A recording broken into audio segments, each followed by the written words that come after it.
So men don't like me. They like to look at me, but once I start talking, it's a different story. So what do? I continue talking. This is about a tweet that I didn't think would get the response that it did, but it did, so I'm going to talk about it. The tweet was really simple.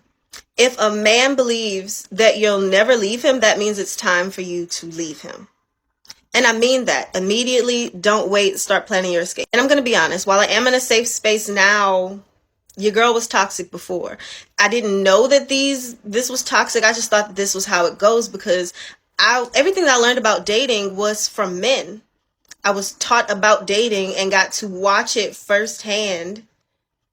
So I didn't fall for a lot of the bullshit that was sold to women. I fell for some of it, but not all of it. So whether or not some of my, I guess, dating rules are still toxic is debatable, but you can debate that with your mama.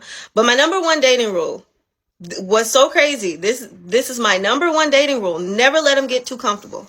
Now, I want you to be comfortable enough with me if we're in a healthy relationship so that you can tell me anything. That level of comfort is wonderful.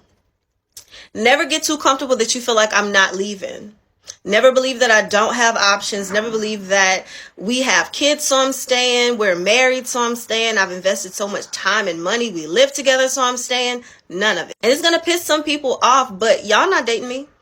It's real strict over here. And this is for my girls who are very, I don't want to say nonchalant, but very laid back in their relationships. I love with the really loose grip. You are your own person. I'm not flipping out on nothing because it's all in your character. How you act is in your character. So if it's in your character, on your spirit to be a cheater, you're going to be a cheater. What is me crying and freaking out about it going to do? Nothing. Now that part is usually fine until they realize that this doesn't have to be my reality. I don't have to stay here. I don't have to be here while you do whatever it is that you want to do. Never be so scared to lose somebody that you let them treat you any kind of way. And no, you can't control what somebody else does, but you can control if they have access to you or not. So cut them off. Shout out to Black Ram 313. I watched the clip and I had a laugh. Actually, more of a chuckle at this woman's attitude throughout the brief second-long interval in which she expressed her thoughts. Sadly, for many of us, this is par for the course in the everyday malaise that we experience interacting with the other half of our ethnic group in this here community. You know, listening to this bullshit, thank you ho for this teachable moment for our young kings and other men that might be interested. This woman's entitlement is off the charts, but nothing new, and she's only middle of the road. A 5 at best in the looks department, a 3 in attitude. Sadly, a lot of men will humor her and listen to her BS because they want to have sex with her. Even worse, a bunch of men will co-sign it, not believing one word coming out both of their mouths because they want to have sex with her. Will they have sex with her? Does it matter? I'm going to tell you what I think about what she said. Ha ha ha ha ha ha ha. These women fail to realize that it's a new day and age whether they want to admit it or not. That the future is here fostered by their own inherent and egregious misandry for the last 4 decades. Not all men are adhering to this new ideology regarding our women. This is unfortunate, and a lot of these men need to be left to their own devices with these women who actually hate them and wish for the downfall and demise, not even covertly. So I say that when you meet a woman like this, you should keep her at arm's distance. I also say that you refer to her in unisex terms, ignoring her obvious gender identity, while maintaining a glib, carefree demeanor no matter what she is saying. It is as tantamount you understand this when dealing with a woman who is a blatant and egregious misandrist, a black woman without any hint of the ability to course correct, not exhibiting any form of discernment, unable to read the room. When this happens, you should react accordingly. The minute you hear something that doesn't sound right, something you find blatantly offensive and off-putting in the extreme, you need to turn on your heel and walk away from that one without further word or explanation afterwards if she should contact you.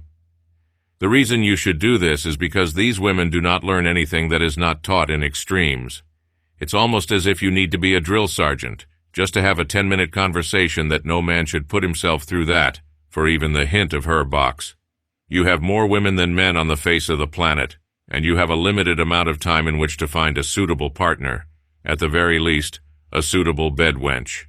What is being said here probably offends some of your sensibilities, and if that's true, then you should not be listening to this commentary because you are more wood on the fire, so to speak. You are the man they are looking for, and the men that will continue to walk, The hamster wheel in this malfeasant system, their matrix. Ignore this woman and don't reach out to her further after she makes that first offense. 9 times out of 10, the woman in question is going to call you back, wherein you will tell her that she offended your sensibilities in a very short, non-emotional debriefing.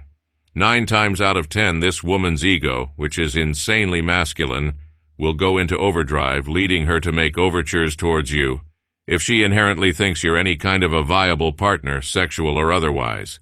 When this happens as the offended party with her consent, you should try to beat the brakes off it. Destroy the cheeks with impunity. Afterwards, keep this woman at the periphery of your circle and continue referring to her in unisex terms, treating her as one of the boys to stay out of her undying quest for validation. This is not game.